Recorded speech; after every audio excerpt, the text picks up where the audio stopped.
जब भी हम बच्चों को फाइबर से भरपूर गाजर ककड़ी खाने के लिए देते हैं ना, तो हर बार उसे खाने के लिए मनाही करते हैं। तो हेलो दोस्तों, आज मैं जो रेसिपी आपके साथ शेयर करने जा रही हूँ वो है एकदम फाइबर से भरपूर ऐसे गाजर ककड़ी की पैनकेक की रेसिपी, जिसे बच्चे बहुत ही मजे से खाना पसंद करेंगे। तो आज के बाद आपको बिल्कुल भी टेंशन लेने की जरूरत नहीं है, क्योंकि बच्चे बिना फोर्स किए ही ये गाजर और ककड़ी के जो पैनकेक्स है ना, इन्हें मांग मांग कर खाना स्टार्ट करेंगे। ये खाने में इतने टेस्टी लगते हैं। तो चलिए इस गाजर और ककड़ी वाले पैनकेक्स को बनाना स्टार्ट करते हैं। तो पैनकेक्स बनाने के लिए यहाँ पर मैंने एक गाजर और एक ककड़ी ले लिए। तो सबसे पहले अब हम ककड़ी को पील कर लेंगे। अगर आप चाहे तो ककड़ी को यहाँ पर बिना पील किए भी ग्रेट करके ले सकते हैं, पर यहाँ पर मैंने इसे पील करके ले लिया है। ककड़ी को पील करने के बाद अब हम गाजर को भी पील कर लेंगे। आपने देखा होगा कि गाजर के ऊपर हल्के से बाल की तरह रूट्स होते हैं, तो जब भी खाते समय ये मुंह में आते हैं तो बिल्कुल भी इनका जो टेस्ट है वो अच्छा नहीं लगता। तो इसीलिए मैं ककड़ी के साथ गाजर को भी इस तरीके से पील करके ले रही हूँ। अब थोड़ी देर बाद आप यहाँ पर देख सकते हैं, मैंने यहाँ पर गाजर और ककड़ी दोनों को भी अच्छे से पील करके ले लिया है। तो चलिए अब हम इन्हें ग्रेट कर लेते हैं। गाजर और ककड़ी को ग्रेट करने के लिए यहाँ पर मैंने इस तरीके से एक ग्रेटर ले लिया है। तो सबसे पहले अब हम ककड़ी को ग्रेट कर लेंगे। जैसे कि आपको पता ही होगा कि ककड़ी में जो पानी की क्वांटिटी है वो थोड़ी ज्यादा होती है, इसीलिए ककड़ी को ग्रेट करने में आपको बिल्कुल भी दिक्कत नहीं होती है। एकदम फटाफट से आप ककड़ी को ग्रेट कर सकते हैं। बस कुछ ही मिनटों बाद आप यहाँ पर देख सकते हैं, मैंने पूरे ककड़ी को यहाँ पर इस तरीके से ग्रेट करके ले लिया है। ककड़ी को ग्रेट करने के बाद अब हम इसी के साथ गाजर को भी ग्रेट कर लेंगे। गाजर थोड़ी सी हार्ड होती है, इसीलिए आपको इसे ग्रेट करने में ककड़ी से थोड़ा ज्यादा टाइम लगेगा। अगर आपको इन पैनकेक्स को बच्चों के टिफिन में देना है तो आप ये प्रोसेस रात को भी करके एक डिब्बे में रख सकते हैं। अब थोड़ी देर बाद आप यहाँ पर देख सकते हैं, यहाँ पर मैंने गाजर और ककड़ी दोनों को भी अच्छे से ग्रेट करके इस तरीके से ले लिया है। अगर आप चाहे तो गाजर या ककड़ी जो भी आपको वेजिटेबल पसंद है ना, उनकी क्वांटिटी आप आपके हिसाब से कम ज्यादा कर सकते हैं। तो सबसे पहले हमने जो गाजर और ककड़ी को ग्रेट करके लिया है ना, इन्हें एक बार अच्छे से मिला लेंगे। और एक बार इसे अच्छे से मिक्स करने के बाद अब हम इसमें एक एक करके सारे इंग्रेडिएंट्स ऐड कर लेंगे। तो सबसे पहले मैंने यहाँ पर एक बड़े से अनियन को एकदम बारीक चॉप करके इसमें ऐड कर लिया है। इसी के साथ 1 टीस्पून इतना दरदरा कूटा हुआ अदरक लहसुन का पेस्ट, 1 टीस्पून इतना हरी मिर्च का पेस्ट।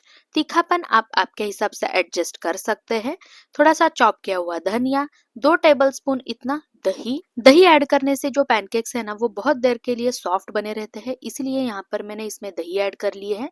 दही ऐड करने के बाद अब हम इसमें 1 बोल इतना जो बारीक वाली सूजी होती है ना, उसे मैंने यहाँ पर ऐड कर लिया है। अगर आपके पास मोटी वाली सूजी है तो आप उसे पहले मिक्सर में थोड़ा सा पीस लीजिए, फिर ही इसमें ऐड कीजिए। मोटी वाली सूजी से ये जो नाश्ता है ना, वो बिल्कुल भी अच्छा नहीं बनता है, इसीलिए आपको यहाँ पर बारीक वाली सूजी का ही इस्तेमाल करना है। तो इसी के साथ मैंने यहाँ पर थोड़ा सा नमक ऐड कर लिया है और अब हम इन सारे इंग्रेडिएंट को एक बार अच्छे से मिक्स कर लेंगे। यहाँ पर आपको एक बूंद भी पानी का इस्तेमाल नहीं करना है, बिना पानी के ही आपको इन सारे इंग्रेडिएंट को अच्छे से मिला लेना है। ककड़ी और गाजर में जो पानी होता है ना, उसी से ये जो डो है ना, वो एकदम परफेक्ट तरीके से बनकर तैयार होता है। यहाँ पर आपको बिल्कुल भी एक बूंद भी पानी का इस्तेमाल नहीं करना है। ककड़ी और गाजर के पानी में ही आपको सूजी को अच्छे से भिगो लेना है। तो यहाँ पर हमारा जो पैनकेक का जो डो है ना, वो एकदम परफेक्ट कंसिस्टेंसी में बनकर तैयार हो चुका है। डो की जो कंसिस्टेंसी है वो परफेक्ट है कि नहीं, ये चेक करने के लिए यहाँ पर आपको थोड़े से डो को इस तरीके से हाथों में लेकर उसे जिस किसी शेप में आप बनाना चाह रहे हैं उस शेप में आप यहाँ पर बनाकर देख सकते हैं। अगर वो एकदम परफेक्ट तरीके से बन रहा है तो ये जो डो की कंसिस्टेंसी है वो एकदम परफेक्ट है। तो चलिए गाजर और ककड़ी के पैनकेक्स बनाना स्टार्ट करते हैं। तो यहाँ पर मैंने एक पैन को गैस पर गर्म करने के लिए रख दिया था। पैन गर्म हो चुका है, तो अब हम इसी में थोड़ा सा ऑयल ऐड कर लेंगे और उसे अच्छे से फैला लेंगे। यहाँ पर मैंने ऑयल को पैन के अंदर अच्छे से फैला लिया है। तो अब हमने जो पैनकेक का डो बनाकर रखा है ना, उसमें से थोड़ा सा डो लेकर इस तरीके से पैन के अंदर अच्छे से फैला लेंगे। आपको जिस साइज में भी पैनकेक्स बनाने हैं ना, उस हिसाब से आपको डो की क्वांटिटी लेनी है। डो को पैन में ऐड करने के बाद हमें हाथों पर थोड़ा सा पानी लगा लेना है और फिर हमें इस तरीके से इसे दबाना है। इस तरीके से अगर आप इसे दबाएंगे ना, तो पानी लगाने की वजह से जो डो है ना, वो बिल्कुल भी हाथों से चिपकेगा नहीं।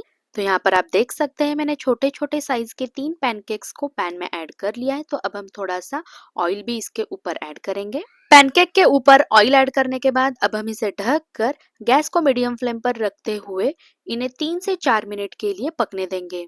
तो यहाँ पर इन्हें कुक होते हुए 4 मिनट हो चुके हैं। तो चलिए अब हम इन्हें खोलकर चेक कर लेते हैं। तो ये देखिए, जो पैनकेक है वो ऊपर से पूरी तरीके से ड्राई हो चुके हैं। तो अब हम इन्हें फ्लिप कर लेंगे और इन्हें दूसरे साइड से भी अच्छे से पका लेंगे। जब तक पैनकेक्स का कलर हल्का सा गोल्डन ब्राउन दोनों साइड से नहीं हो जाता, तब तक हमें इन पैनकेक्स को फ्लिप करते हुए पका लेना है। और सच में जब भी मैं इस रेसिपी को घर पर बनाती हूँ ना, इसकी जो खुशबू है ना वो घर में इतनी बढ़िया तरीके से फैल जाती है ना, बिना पुकारे ही हर कोई इसे खाने के लिए आ जाता है। और ये बात मैं नहीं, आप खुद भी कहेंगे जब इसे आप घर पर बनाएंगे ना, ये एक्सपीरियंस आपके साथ भी होगा। तो यहाँ पर बाहर से एकदम क्रिस्पी, अंदर से एकदम सुपर सॉफ्ट ऐसे ककड़ी और गाजर के जो पैनकेक्स है ना वो कुक होकर तैयार हो चुके हैं। तो चलिए अब हम इन्हें पैन में से निकाल लेते हैं। तो आप भी एक बार मेरे तरीके से इन ककड़ी और गाजर के जो पैनकेक्स है ना, इन्हें घर पर जरूर बनाकर देखिए। बच्चे इसे बार बार बनाने की जिद करेंगे, ये खाने में इतने टेस्टी लगते हैं। आप इन हेल्दी पैनकेक्स को बच्चों के टिफिन में भी दे सकते हैं। मैं दावे के साथ कह सकती हूँ कि इतने टेस्टी वाले अगर पैनकेक्स आप बच्चों के टिफिन में देंगे ना, तो हर बार जो टिफिन है ना वो खाली ही आएगा। तो आप भी एक बार मेरे तरीके से इन पैनकेक्स को घर पर जरूर बनाकर देखिए। और अगर आपको ये मेरी रेसिपी अच्छी लगे तो लाइक शेयर सब्सक्राइब जरूर कीजिए। बाय।